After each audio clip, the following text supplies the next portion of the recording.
Assalamualaikum warahmatullahi wabarakatuh. Senang sekali rasanya saya beserta Ustadz Hanif masih setia menemani sahabat-sahabat, teman-teman, pemirsa-pemirsa di acara Lapar Podcast. Assalamualaikum Ustadz. Waalaikumsalam. Gimana puasanya? Udah hari keberapa ini? Waduh, udah pertengahan puasa kayaknya ya. Alhamdulillah. Alhamdulillah. Masih sehat? Masih belum bolong? Nggak mungkin bolong Ustadz? Alhamdulillah. Alhamdulillah. Harusnya Ustadz yang nanya ke aku, Mas Boy sudah bolong? Enggak. Sudah bolong. Enggak. Masih aman Ustadz. Masih aman. Alhamdulillah. Kita sudah nyampe di topik pembahasan tentang khutbah saat bulan Ramadan Ustadz. Khutbah ya. Kan kebanyakan kalau khutbah tuh Ustadz, Masya Allah, ngantuk, iya, bosen, iya, capek, iya. Apalagi anak-anak Gen Z Ustadz. Iya. Iya kan? Masya Allah. Betul. Ustadz, ini nggak selama bulan Ramadan ini berarti jadwal sibuk banget. Ya, Ngisi ceramah, ngisi khutbah. Adalah. Tentunya. Alhamdulillah rabbil alamin Ustadz ya. Kenapa khutbah di bulan Ramadan memiliki peran penting dalam meningkatkan keimanan? Ya, Khutbah meningkatkan keimanan. Betul. Jadi begini para pemirsa Lapar sekalian, dimanapun berada, mudah-mudahan Allah berikan kesehatan dan kelancaran puasanya. Amin. Jangan mokel. Jangan mokel ya. Iya. Udah mokel, nggak nyaur utang, gitu Ustaz ya. Masya Allah. Iya. Di bulan Ramadan ini, khutbah atau ceramah itu sesuatu yang sangat penting. Apalagi kita orang Indonesia. Kenapa kok begitu? Ya, kan sering ngantuk juga ya khutbah. Nah, banget Ustaz. juga ya. Itu sesuatu yang sangat penting kita hadiri. Kenapa? Begini, Mas Muiz, kita ini adalah seorang manusia biasa. Apa yang membedakan kita dengan malaikat? Kita ini memiliki nafsu, Mas Muiz. Sehingga amal kita, iman kita itu gini. Kadang di atas, kadang di bawah, kadang di atas, kadang ke bawah nggak naik-naik. Atas nurun gitu. Nggak naik-naik ya, lah gitu. Kenapa? Karena Rasulullah telah mendefinisikan al-imanu yazidu wa yanqus. Iman itu kadang naik, kadang turun. Yazidu bi ta'atir rahman. Iman itu naik kalau kita taat sama Allah. Ya sholat, ya zikir, ya puasa, itu iman itu naik. Kalau sedih iman naik Ustadz. Kenapa? Kalau sedih iman naik. Sedih. Iya. Kenapa nggak sedih? Kan aku lagi ada masalah tuh. Aku harus sholat. Lah, naik itu iman kalau sholat ya. Kalau sedih aja nih nggak naik. Iya sih. Setelah sholat, iman itu naik. Tapi kalau yang kusubi maksiatir rahman, dan di iman tuh bisa turun kalau kita melakukan dosa, melakukan ghibah yang kemarin ya, melakukan melihat yang nggak baik, ngomong yang nggak baik, itu iman langsung turun begitu.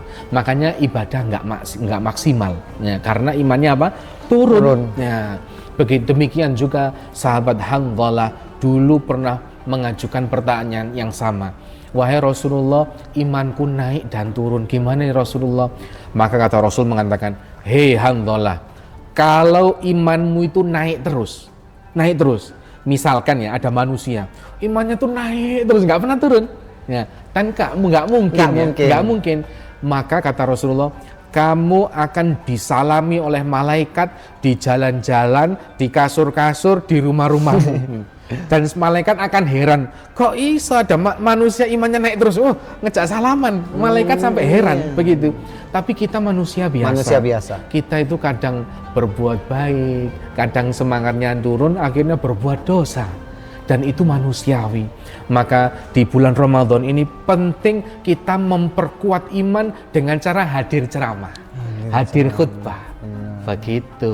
Nah, kalau dalam kita hadir khutbah, hadir ceramah di majelis-majelis itu Ustadz, gimana sih caranya supaya ceramah itu nggak hanya kita dengar, tapi kita praktekkan juga gimana Ustadz? Betul, begini Mas Mis. Ada satu tips nih yang bisa kita amalkan ketika kita hadir di sebuah ceramah atau di sebuah kajian kajian ilmu. Bagaimana? Allah berfirman di dalam surat Qaf, yaitu a'udzubillahi minasyaitonirrajim, inna fi dzalika ladzikra liman kana lahu qalbun aw alqas sam'a wa huwa syahid. Kata Imam Al-Qayyim, ini adalah 3 cara agar ilmu ceramah itu bisa masuk ke hati lalu kita praktekkan. Ada 3 cara. Apa itu? Yang pertama, inna fi dzalika ladzikra liman kana lahu qalb. Bagi siapapun yang memiliki hati. Maksudnya apa? Ketika kita ceramah, mari kita buka hati kita. Nah, karena ilmu itu, Mas Muiz, ketika masuk itu bukan ditampung di otak. Ilmu itu ketika masuk bukan ditampung di telinga. Ilmunya di telinga gini, enggak. Ilmu itu ketika masuk ditampung yang namanya hati, fuad. Makanya ketika hati fuad atau kolbu itu dibuka, maka ilmu itu ditampung dulu. Ya, ditampung. Dan cara membuka hati adalah sebelum hadir kajian, niatlah. Kembali ke tema kita yang kemarin. Niat, betul. Niat, aku pengen dapat ilmu, aku pengen dengar kajian. Ya Allah, aku pengen imanku naik. Kalau mau datang dengan hati yang terbuka. Bukan begini Mas Muiz. Aduh, kultum manis. Ngantuk aku. Itu namanya hatinya apa? Tertutup. Begitu. Jadi cara agar ilmu itu masuk, itu hatinya diapakan? Dibuka. Fuadnya tadi ya, kolbunya dibuka. Mangkana lahu qalbu. Ya ini. Kemudian yang kedua, wahu wa alqas sam'a, yaitu mendengarkan dengan seksama. Nah, ketika kita ceramah, khutbah, itu telinganya itu didengarkan. Dan cara mendengarkan dengan seksama adalah jangan melakukan sesuatu yang membuat konsentrasi hilang. Kata Rasulullah begini, ketika khutbah Jumat, ini contohnya khutbah Jumat ya, kata Rasulullah, siapa yang bermain kerikil Jumatannya nggak dapat pahala. Zaman dulu masjid itu masih tanah, gitu. Terus paling ada kerikil kecil. Dibuat mainan. Nah, ketika mendengarkan Jumat daripada ngantuk, dia main apa? Kerikil, mungkin naik kerat gitu ya. Mungkin main apa? Kata Rasulullah, siapa yang mainan kerikil ketika Jumat nggak dapat pahala. Maka ketika Jumat tangan harus rapi, kemudian pendengaran mendengarkan dengan seksama, itu agar ilmu bisa masuk, bukan malah melakukan sesuatu yang merusak konsentrasi. Lah zaman dulu itu kerikil, zaman sekarang apa Mas Muiz? HP. Nah, HP. Zaman sekarang ini HP sudah. Coba kita lihat ceramah itu di mana-mana orang itu pada gini. Iya, ya. Gini toh. Nah, begitu. Yang dia buka paling ya. Iya, gitu saja. Iya. Dan yang lain iya, ya, benar, gitu. benar. Akhirnya ilmu nggak bisa masuk. Maka agar ilmu bisa masuk dan bisa dipraktekkan, taruh semuanya, hadapkan badan, kemudian jangan melakukan sesuatu yang merusak konsentrasi. Nah, itu nomor 2 ya. Al-qasam'a, pendengaran pendengaran. Hati dan pendengaran. Yang ketiga Ustaz? Yang ketiga, wa huwa syahid, dan dia menyaksikan. Maksudnya adalah mata jangan sampai pindah tempat, harus melihat yang ngomong. Gitu. Jadi ketika ceramah nggak gitu juga. Nggak gitu juga ya. Maaf.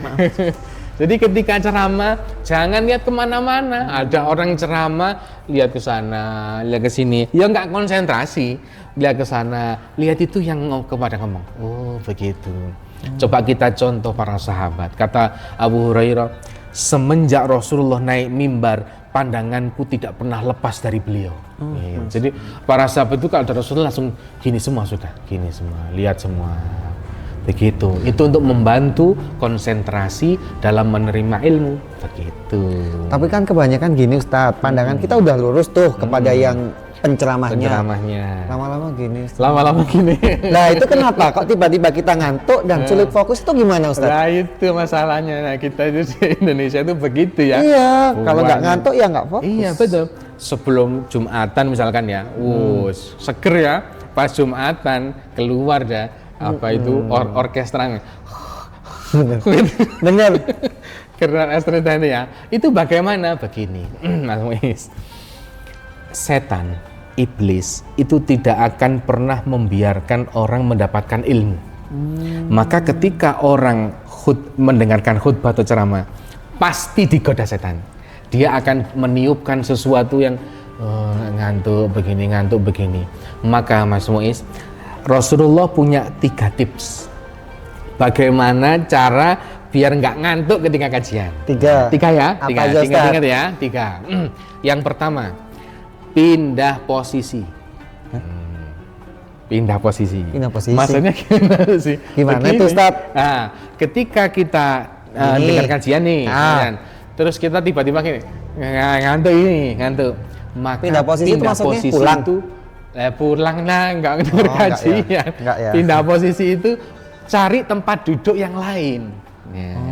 Jadi gini, berdiri lalu cari tempat duduk yang lain, insya Allah ngantuknya hilang. Karena ada, kalau menurut biologi ya kan, kita bergerak itu sudah nggak ngantuk, sudah bergerak, kemudian kita nyari gini konsentrasi, itu sudah nggak ngantuk. Duduk, fresh lagi, sudah beda lingkungan, maka bisa fresh lagi. Nah itu yang tips yang pertama ya. Yang kedua, lah kok kalau masih ngantuk, sudah pindah posisi masih gini lagi ya, memang dia dasarnya gitu ngantuan ya. Maka tips yang kedua ini, apa itu? Yaitu wudhu. Wudhu. Nah, wudhu ya. Dia keluar dari itu, dia wudhu. Kenapa? Karena ngantuk yang buruk, kita lagi dengan kajian tapi ngantuk itu dari setan. Setan terbuat dari apa, Mas Mi? Api.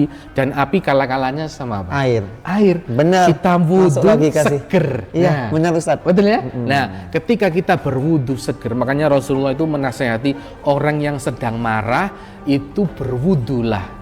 Kenapa? Orang yang sedang marah itu dibisiki setan, panas dia. Nah, makanya dia berwudhu seger, marahnya hilang. Sama seperti ngantuk. Begitu. Oke, itu yang kedua. Yang ketiga, terakhir Ustaz. Yang kedua. Sudah wudhu nih, sudah wudhu. Kok masih ngantuk? Misal masih ngantuk ya. Pulang aja sudah. Nah.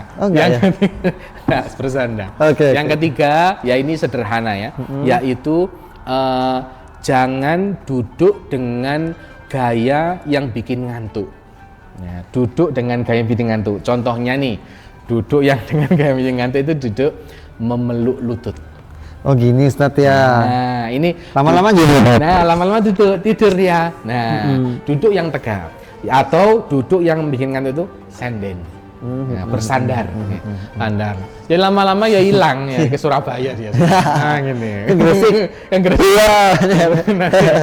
Gitu. Jadi posisinya, posisi duduk, kemudian dia sudah keadaan berwudu, kemudian dia kalau ngantuk dia pindah posisi, itu salah satu tips saja biar tidak ngantuk ketika khutbah. Itu luar biasa sekali Ustaz. Tuh buat teman-teman pemirsa Lapat Podcast, jangan takut buat datang ke kajian, ke majelis, ke ceramah. Soalnya sama Ustadz Hanif tadi sudah dikasih tips-tips supaya tidak ngantuk, supaya apa yang disampaikan tidak hanya didengar tapi juga dipraktekkan Ustadz ya. Betul sekali. Luar biasa sekali. Terima kasih untuk topik pembahasan kita kali ini, khutbah di bulan Ramadan, tuh Ustadz ya. Sampai ketemu lagi di podcast kita selanjutnya. Masih bersama Lapar Podcast. Terima kasih. Wassalamualaikum warahmatullahi wabarakatuh.